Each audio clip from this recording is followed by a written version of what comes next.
Happy Halloween from BCN Weekly Report. Tonight, last week, BereaCollege STEM majors gathered in the Mac building for the Undergraduate Research Symposium. Reporter Matt Carmack interviewed students about their research and presentations.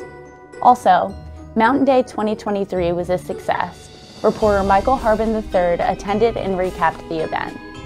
And Halloween events in the Berea and Richmond area. Reporter Ange Cisneros covers some upcoming activities in trick-or-treating this year.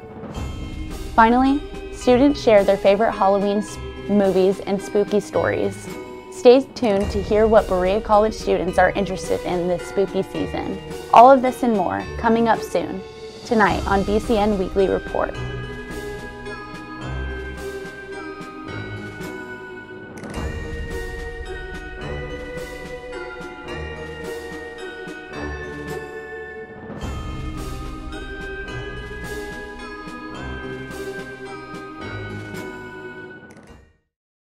Good evening, and welcome to this week's episode of BCN Weekly Report. My name is Amaya Weekly. Students from all different majors gathered Friday afternoon in the Mac building for the Undergraduate Research Symposium. Reporter Matt Carmack spoke to some students about their research and discoveries. Thank you, Amaya, and happy Halloween, everyone. Last Friday, students, faculty, and community members at BereaCollege came to the Undergraduate Research Symposium right here in the Mac building to see what students were doing over the summer. The Undergraduate Symposium was held from 2:30 to 6:30 p.m. Both oral presentations and poster presentations were ongoing from students in a variety of majors, including biology, physics, engineering, chemistry, mathematics, humanities, and computer science. I spoke to some of these students about their summer research and their concluding thoughts regarding their individual studies. So my research was focused on College in 4, and more specifically the NC1 domain of College in 4. Our research was trying to really figure out the structure of it, and that would help us better understand the mechanisms and how it relates to gastrulation. So my poster's over combinatorial game theory, and I chose to do it over the game called Takeaway on a graph. And I specifically chose to do tripartite graphs, which are these sorts of graphs here, and examine what are called NIM values of those graphs. So basically the mathematical way to win a game on a graph like this. Alright, so our research was centered around education and mathematics because we noticed that there was always a disconnect in school systems in terms of children enjoying and liking math and excelling at it. So what we wanted to do was look deeper and further, and so we focused on unsolved problems. Unsolved problems are problems that don't really have an answer to it, and we managed to make fun interactive activities. As you can see, we had like a cup competition, and we took them outside, and we made math more enjoyable and fun for them. This summer, I had an internship at the Ware Wildlife Center. It's an animal rehab center. I went over the basic things that I did. I prepared a lot of diets for other animals. I learned how to feed babies and do injections for animals. And this is like a basic setup that I did for some of our ambassadors. So basic cleanings. Also got to help with some releasing of animals after they had gotten better.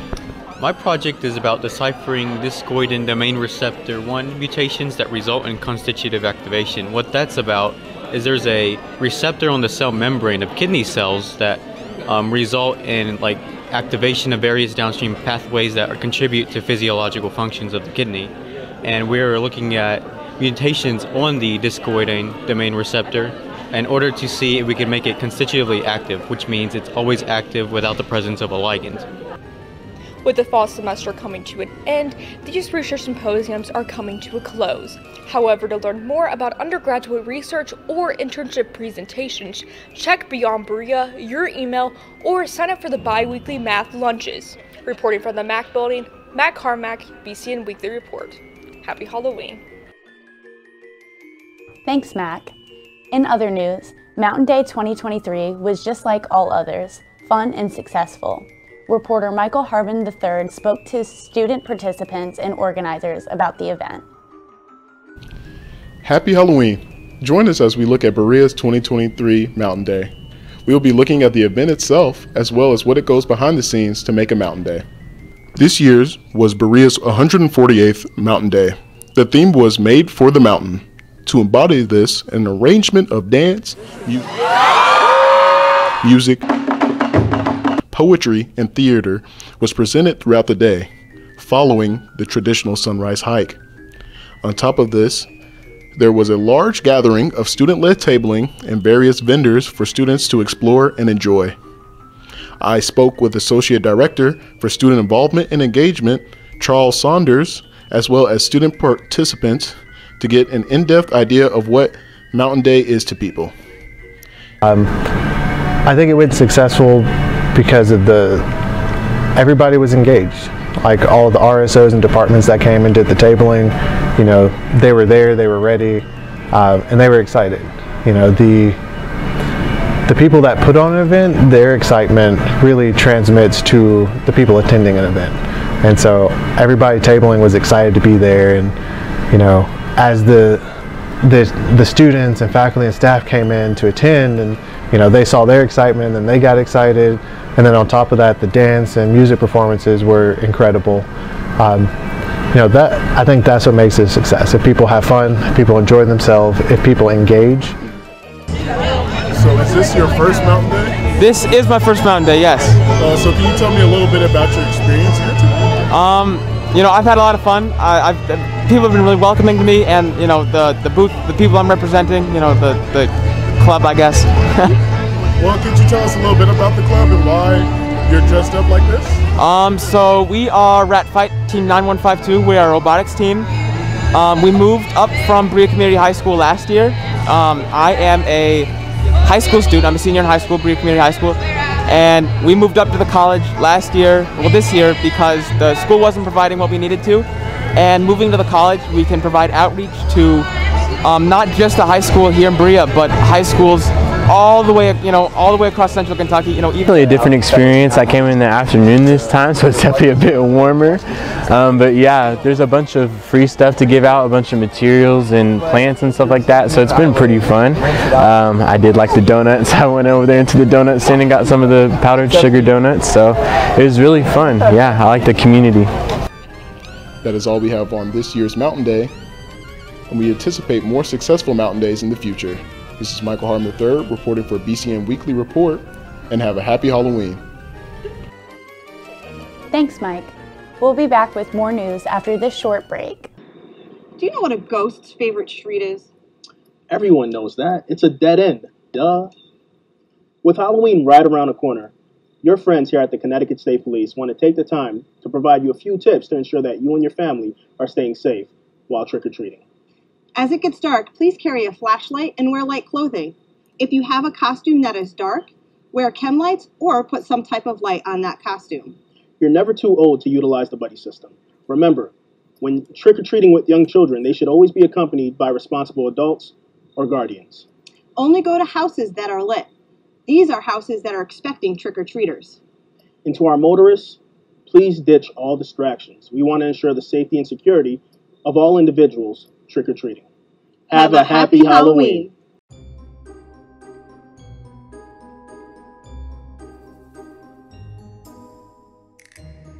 Thanks for staying with us. From trick-or-treating to the release of Five Nights at Freddy's, Halloween events and activities are coming up in the next week. Reporter Ange Cisneros covers some of these events you won't want to miss. Halloween is only a few days away, and you probably might be wondering if there are any events. Here are some events on and off campus.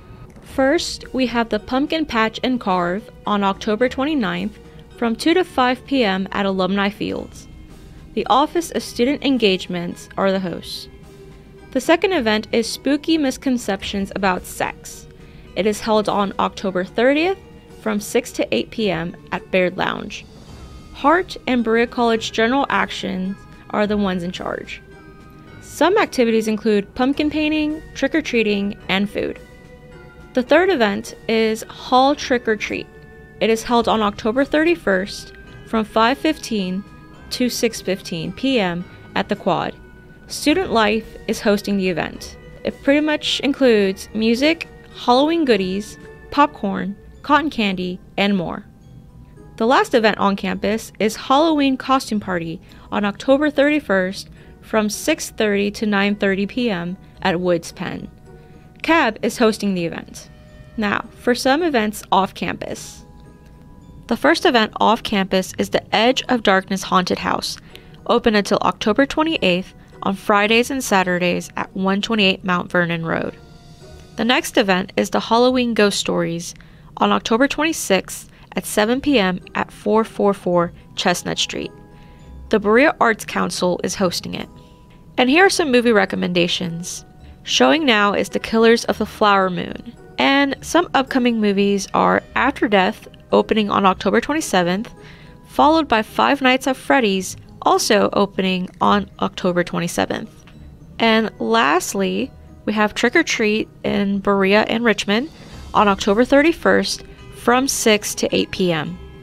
We hope to see you at one of these events. Happy early Halloween, and this is Ange Cisneros for BCN Weekly Report. Thanks, Ange. We hope you'll celebrate one way or another with these upcoming events. In other news, it's that time of year again, when BereaCollege starts to get festive. On top of Halloween events on campus, ghost stories travel around the college as yet another way to get into the spooky spirit. Originally titled Ghost Stories Under the Stars, this event, where students shared ghost stories and had snacks, was moved indoors due to rain. On October 16th, students and Berea's folklorist Emily Hillard gathered together in the library in a circle to share their spookiest stories with their peers and to enjoy snacks and hot chocolate. With the lights dimmed low, the spooky scene was set, some stories even being audio taped in order to be stored in the Hutchins Library archives. In order to get students excited about Halloween approaching closer and closer, we asked students around campus to talk about their favorite horror movies or horror movies they'd like to watch this month. My favorite horror movie would probably be the first Saw movie. I watched it at a very, very young age, right when it came out, because my parents, especially my dad, didn't really care, and it traumatized me. And so I've proceeded to watch basically all of the Saw movies. And yeah, I really enjoyed them. So I'm a big fan of pretty much all of the Conjuring series. The first one is my favorite. I would like to see The Haunting next. No One Will Save Me, and The Exorcist. Those are the next three that I have on my mind. I watched Smile last year, and after watching that movie, whenever someone was smiling, it was kind of like scary. So I was kind of traumatized by people smiling at me. So yeah, I don't watch a lot of horror movies, but that one was really enough for a year. The Ghost Stories event was a success, and students seemed to be excited about all of the various Halloween festivities, including watching scary movies. On behalf of our news team, thank you for watching BCN Weekly Report. I'm Amaya Weekly. Happy Halloween from us to you. For more coverage, follow us on Facebook and Instagram at BereaCollege News Radio and watch our show online at www.bcnewsradio.com. We'll see you next week. Good night.